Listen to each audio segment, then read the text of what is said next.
VW-VW ini yang udah pada ganti mesin, nanti mungkin mesinnya yang lama udah nggak perlu lagi, kita bisa pakai mesin baru. Yang mesin baru itu yang diimpor secara resmi, yang bayar pajak ke negara, dan nantinya akan ada satu badan yang akan melakukan ketok nomor mesin. Terus yang ketiga adalah modifikasi berat. Nah, modifikasi beratnya seperti resto mod kayak mobil saya, aslinya E34 BMW jadi Ford Mustang, atau bikin kayak Tuxedo yang aslinya masterpiece jadi Gullwing kayak mobil Pak Bamsud, atau mungkin Ford Camaro yang basicnya apa ya, apapun itu ada tahapan-tahapan yang harus dilewati, yaitu pertama, bengkel yang mengerjakan harus sertifikasi Departemen Perhubungan. Kemudian yang kedua, mobil donornya harus atau motor donornya harus punya BPKB duluan. Jadi nggak bisa saat ini ya, tidak bisa bikin mobil dari nol atau motor dari nol. Kenapa? Karena kita juga harus menghormati kepolisian yang akan melakukan klarifikasi apakah kendaraan ini curian atau bukan. Nah, kendaraan curian atau bukan itu bisa dibuktikan dengan kepemilikan BPKB.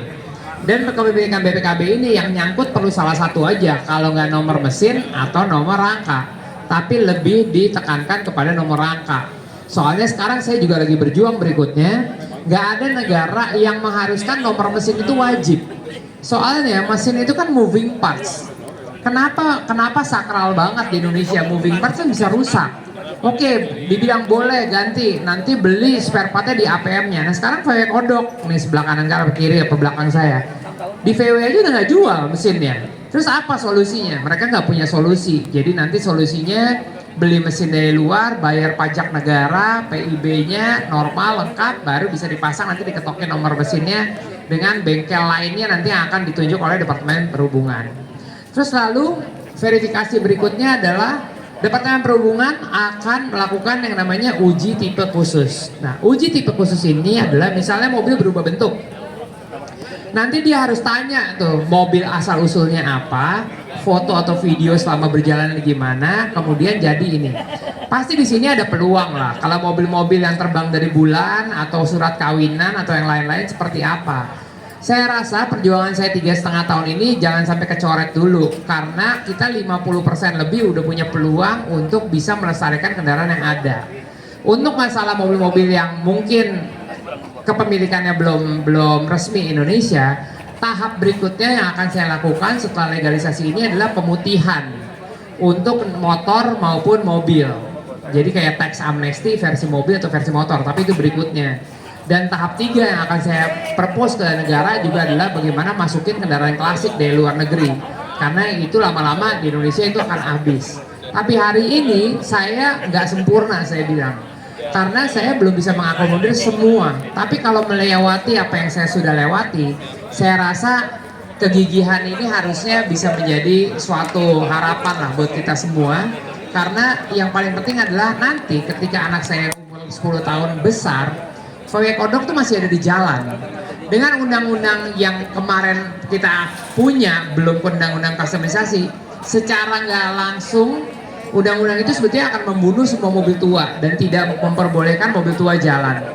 Tapi sekarang mobil tua bisa jalan, mobil custom bisa punya peluang, builder-builder UMKM bisa hidup, pajak kebagian negara, pajak kebagian untuk pemasukan negara, dan yang terakhir adalah kita akan melakukan penyerapan tenaga kerja. Jadi masing-masing udah saya pikirin, dan tadi saya bilang mungkin belum perfect mobil bikin dari nol bisa apa enggak?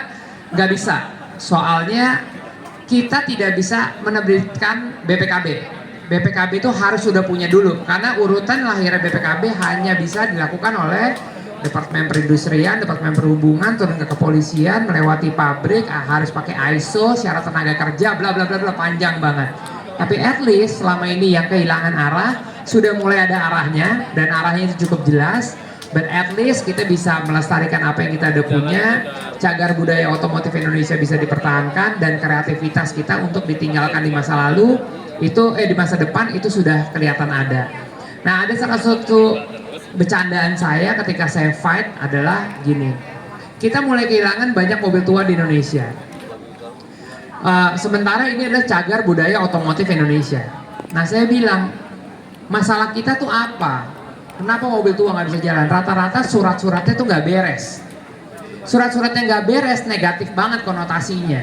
Ya kan, seakan-akan ini mobil sengketa atau curian atau mobil atau enggak. Syarat-syaratnya nggak beres karena tidak bisa memenuhi syarat-syarat administrasi. Salah satunya nomor mesin dan itu kasus paling banyak. Saya bercandanya adalah gini, dulu kita ditinggalkan cagar budaya Indonesia berupa Candi Borobudur. Itu nggak ada IMB-nya, kenapa nggak dibongkar? Karena itu adalah cagar budaya Indonesia. Kita di dunia otomotif juga punya cagar budaya otomotif kan, yang harus kita pertahankan. Nah, kenapa kita harus bongkar ini semua dan tidak punya jawaban? Buat saya industri ini sama sekali tidak mengganggu industri besar, justru membuat harapan Indonesia akan punya merek motor atau mobil nantinya. Karena mungkin VW, Mercy dan lain-lain dulu bikinnya di garasi 100 tahun yang lalu, jadilah mobil.